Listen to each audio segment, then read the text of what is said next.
Le mois de Ramadan, c'est une occasion, une opportunité qui n'a pas d'équivalent.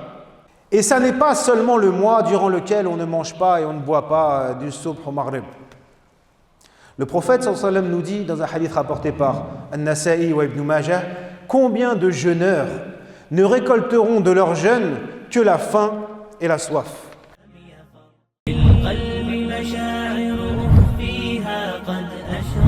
الشمس عليها عن خطط لم أعبأ فيها ستكون بأيام الهدي هدي محمد صلى الله عليه وسلم وشر الأمور محدثاتها وكل بدعة ضلالة. يا إخوتي وأخواتي الكرام، نحن في آخر شهر رجب، فلا يبقى إلا شهر قبل شهر رمضان إن شاء الله. شهر رمضان شهر القرآن، شهر رمضان الذي أنزل فيه القرآن هدى للناس وبينات من الهدى والفرقان. وكذلك شهر رمضان شهر التقوى. يا أيها الذين آمنوا كتب عليكم الصيام كما كتب على الذين من قبلكم لعلكم تتقون. Mes chers frères, mes chères sœurs, nous sommes à la fin du mois de Rajab. Il ne reste donc qu'à peu près un mois avant le début du mois de Ramadan. Le mois de Ramadan, le mois du Coran. Comme Allah nous dit dans Surat Al-Baqarah, le mois de Ramadan, lorsque le mois durant lequel le Coran a été révélé comme guide pour les gens et comme preuve évidente de la bonne direction. C'est également le mois de Ramadan, le mois du Coran, le mois de la piété, at-taqwa. Allah nous dit, ô vous qui croyez, le jeûne vous a été prescrit comme il a été prescrit à ceux avant vous. Pourquoi ? Afin que vous atteigniez la piété. هذا الشهر العظيم في الحقيقة فرصة لا نظير لها. قال رسول الله صلى الله عليه وسلم عن أبي هريرة رضي الله عنه من صام رمضان إيمانا واحتسابا غفر له ما تقدم من ذنبه. رواه البخاري. فتخيلوا مثلنا كمثل امرئ عليه دين كبير وجاءته فرصة إنما عليه أن يلتقي غريمه فيلغى دينه. كذلك شهر رمضان فرصة لتجديد علاقتنا بالله ولنيل مغفرته. Ce mois immense, en vérité, le mois de Ramadan, c'est une occasion, une opportunité qui n'a pas d'équivalent. Une opportunité qui n'a pas d'équivalent et qui se présente chaque année. Et on ne sait pas si on sera là pour accueillir celui de l'année prochaine, même celui de cette année. Mais si Allah nous fait ce bienfait, cette ni'ma, de nous permettre de vivre ce mois, il faut se rappeler de l'opportunité que c'est. Le prophète sallallahu alayhi wa sallam nous dit d'après Abu Huraira que celui qui jeûne le mois de Ramadan avec foi et en espérant la récompense, donc avec sincérité, eh bien, les péchés qu'il a commis avant lui sont pardonnés. C'est rapporté par Al-Bukhari. Imaginez, on est comme quelqu'un par exemple, même si c'est beaucoup plus, mais c'est un exemple, on est comme quelqu'un qui serait surendetté, qui a plein de dettes sur lui. Et se présente à lui une opportunité, il a juste à rencontrer son créancier et c'est bon, la dette elle est effacée, elle est annulée. Est-ce qu'il ne va pas se précipiter à cette rencontre? Est-ce qu'il ne va pas donner à cette rencontre son importance? Bien sûr que si. Eh bien le mois de Ramadan aussi c'est une occasion pour renouveler complètement notre lien avec Allah et pour obtenir son pardon.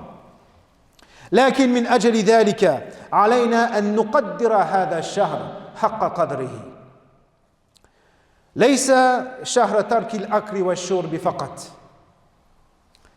قال النبي صلى الله عليه وسلم كم من صائم ليس له من صومه إلى الجوع والعطش. رواه ابن ماجه والنسائي. Mais pour arriver à cet objectif-là, pour avoir nos péchés effacés, pour renouveler notre lien avec Allah, pour vivre vraiment le mois de Ramadan, il faut lui donner l'importance qu'il a, il faut le considérer à sa juste valeur. Et ça n'est pas seulement le mois durant lequel on ne mange pas et on ne boit pas du subh au maghrib. Le prophète sallallahu alayhi wa sallam nous dit dans un hadith rapporté par An-Nasa'i ou Ibn Majah, combien de jeûneurs ne récolteront de leur jeûne que la faim et la soif. وَنَعُوذُ بِاللَّهِ مِنْ أَنْ نَكُونَ مِنَ الَّذِينَ لَا يَتَقَبَّلُ اللَّهُ صِيَامَهُ. وهذا الحديث يقتضي أن الصوم عند الله ليس ترك الأكل والشرب فقط بل مقصد الصيام نيل التقوى وإسماء الروح.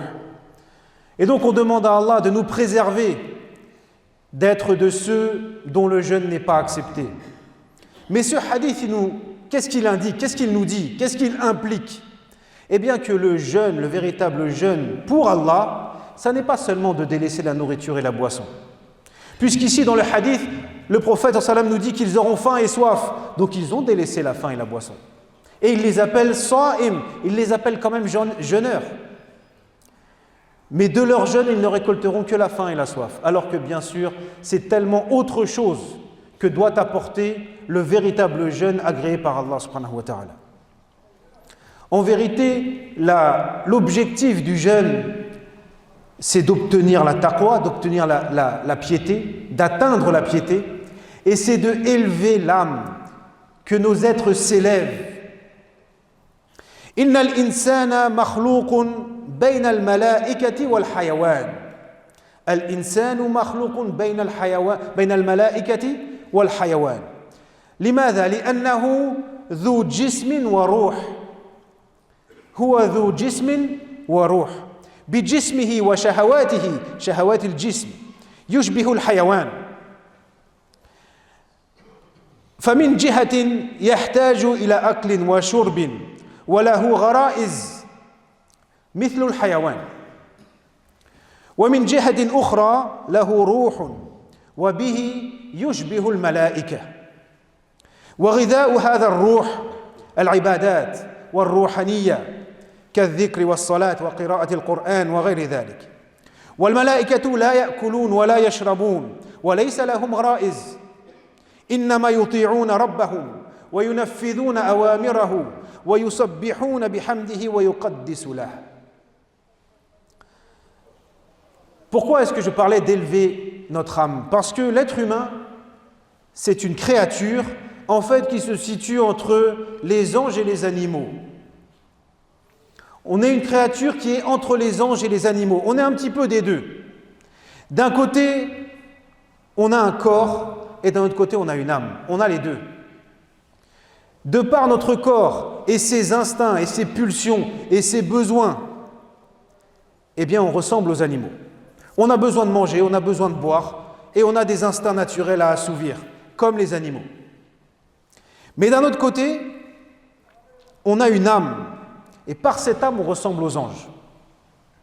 Et la nourriture de cette âme, parce qu'elle a aussi besoin de nourriture, la nourriture de cette âme, c'est les adorations, c'est la spiritualité, c'est le dhikr d'Allah, la mention du nom d'Allah, c'est la prière, c'est la lecture du Coran, et tout ce qui peut être une adoration.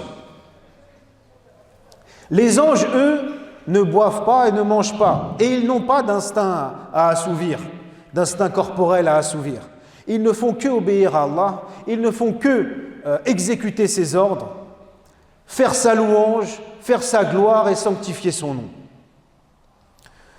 والغالب في طبيعة الإنسان الجهة الجسدية هي الغالب، فالصائم يجتهد ليصير الغالب عنده الجهة الروحية، ليغلب البعد الملائكي على البعد الحيواني خلال ساعات صومه. الصائم يقترب إلى الملائكة ويبتعد عن الحيوان. Et là, le côté qui domine chez l'être humain, là, c'est le côté corporel, c'est le côté matériel. Chaque jour, on mange, on boit, etc. C'est ça qui domine. Et c'est pour ça que c'est un effort de faire une place à la spiritualité. Mais si on ne le fait pas, l'âme, elle meurt comme meurt le corps s'il n'a pas de nourriture. Et pourquoi vous pensez que dans nos pays, comme dans notre pays, un des pays les plus riches du monde, où on n'a jamais eu L'être humain n'a jamais été dans un confort matériel comme il l'est dans les pays développés aujourd'hui. Et pourtant, c'est les pays où il y a le plus de suicides, où il y a plus de consommation de drogue, d'alcool, de médicaments, d'anxiolytiques, etc. C'est vrai ou pas? Il y a un problème là, le corps il est à l'aise comme il n'a jamais été.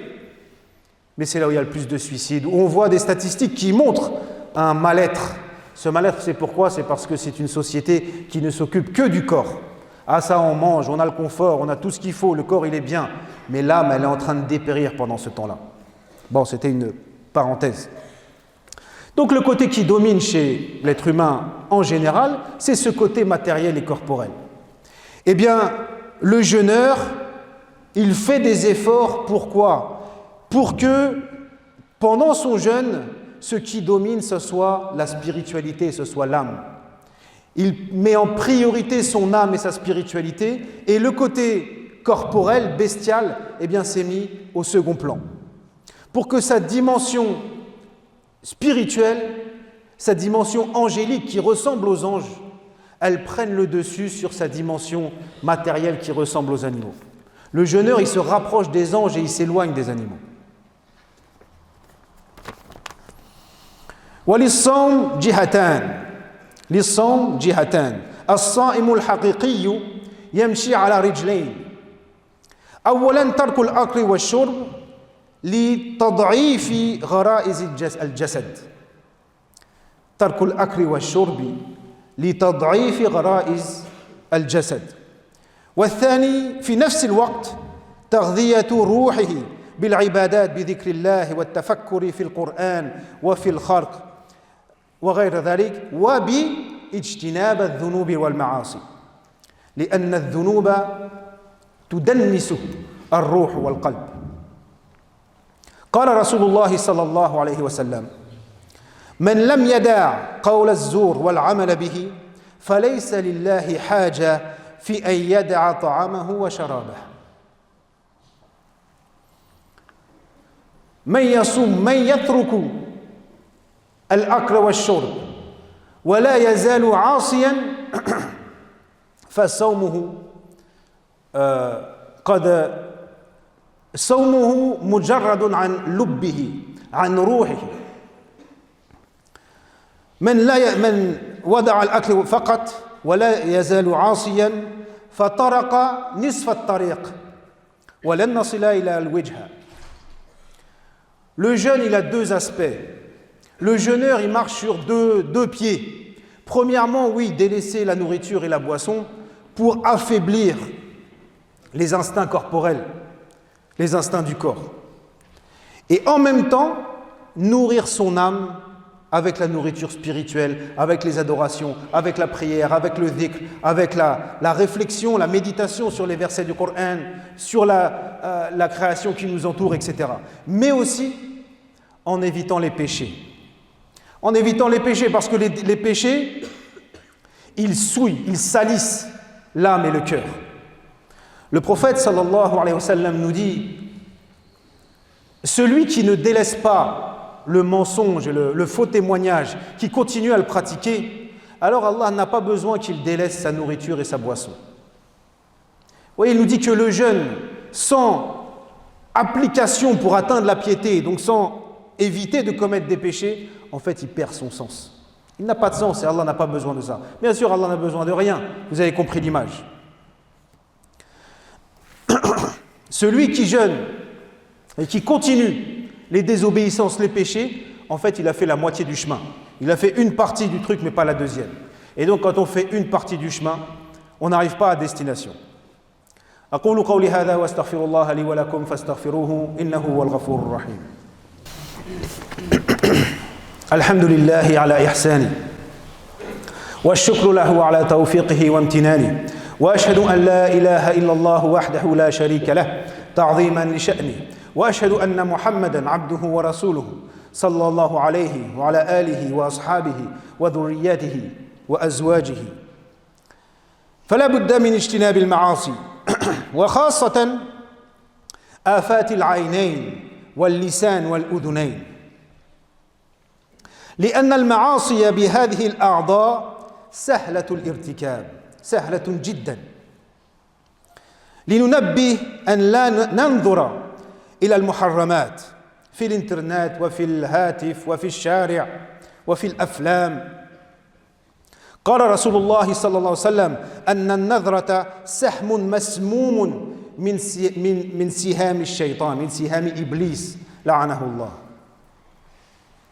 واللسان اجتناب الكذب والغيبة والبهتان والفحش والبذاءة.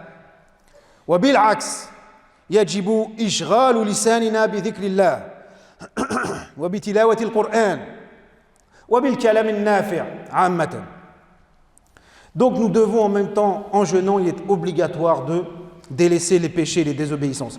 Et surtout, les péchés des yeux, des oreilles, de la langue. Pourquoi ceux-là spécialement? Pourquoi est-ce qu'on parle de ceux-là spécialement? Parce que les péchés commis par ces membres-là, ils sont trop faciles à commettre. D'autres péchés, le vol, quand même entre le moment où on pense à voler et pour le faire, il y a des étapes quand même. Normalement, quelqu'un, quand il est en train de jeûner, bon, s'il passe ces étapes, c'est qu'il n'y a vraiment plus rien d'islam dans son cœur. Pareil pour la fornication, c'est pas j'y pense et je le fais. Il y a des étapes à passer. Pareil pour tout. Mais les péchés de la langue et des oreilles et des yeux, c'est trop facile. Hop, dire un mot, c'est tellement facile. Et des fois, c'est tellement grave. Regarder quelque chose qui passe dans la rue, et je m'attarde un peu, c'est tellement facile. Et aussi, c'est tellement grave et ça pollue tellement le cœur. Donc attention, on doit faire vraiment attention à ne pas regarder ce qu'il est interdit de regarder. À la télé, sur Internet, surtout aujourd'hui avec les téléphones, les réseaux sociaux, il suffit d'allumer le téléphone et il y a souvent quelque chose de grave. Et dans la rue, attention. Le messager d'Allah, sallallahu alayhi wa sallam, a dit que le regard interdit, regarder quelque chose d'interdit, c'est une flèche empoisonnée parmi les flèches de Iblis. C'est-à-dire que ça atteint directement le cœur. Ne croyez pas que quand on regarde quelque chose de mal, d'interdit, bon c'est juste un péché que j'ai commis et Inch'Allah je ferai des bonnes actions pour eux. Non, c'est pas si simple que ça. Faut pas avoir juste ce calcul-là. Ça laisse des traces, subhanallah. Ça laisse des traces sur le cœur. Et après on a plus de mal, quand le cœur il est souillé, on a plus de mal à se réveiller pour le Fajr. On a plus de mal à prendre le Coran pour lire. On a plus de mal à prendre des livres intéressants qui nous apportent quelque chose. Et au lieu de ça, on va regarder le téléphone et faire comme ça, là. Scroller, c'est ça? Et oui, on comprend, on n'est plus touché par le Coran. On entend les versets du Coran, ça ne nous fait plus rien. Allah est mentionné devant nous, ça ne nous touche pas. L'injustice se propage sur terre, ça ne nous fait rien. C'est ça les conséquences, les symptômes du cœur malade et du cœur sale. C'est pas rien, c'est grave. Et après, pour le purifier, ça demande d'autant plus d'efforts. Et aussi la langue, les péchés de la langue, le mensonge, la calomnie, la médisance, toutes ces choses-là. Et les vulgarités. Parce qu'aussi, des fois, on dirait que c'est normal de dire des mots vulgaires, des mots obscènes. Combien de fois on entend même des gens, dans la même phrase, ils disent le mot Allah. Des fois, ils jurent par Allah. Et juste après, ils disent un mot parmi les plus graves de la langue. Comment c'est possible ça?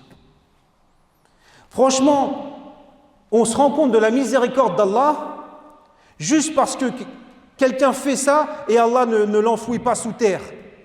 Il mériterait d'être enfoui sous terre ou de se prendre la foudre, tellement c'est grave. Mais non, Allah nous laisse faire ce genre d'énormité et il nous donne un certain temps.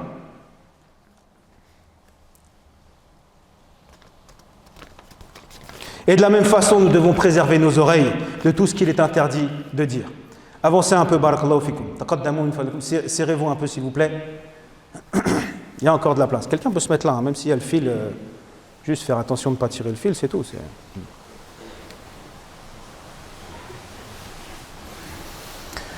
وكذلك عند الإفطار لا نبالغ في الأكل نأكل ما نحتاج إليه فقط كذلك نقدم تغذية الروح على تغذية الجسم حتى عند الإفطار.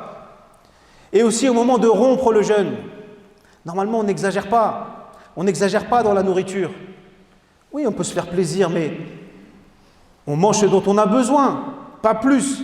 Ce mois-là, c'est le mois, comme je disais, où on donne la priorité à la nourriture de l'âme. Et le corps, on essaye de se détacher un peu de cette dépendance. Et y compris au moment de l'iftar.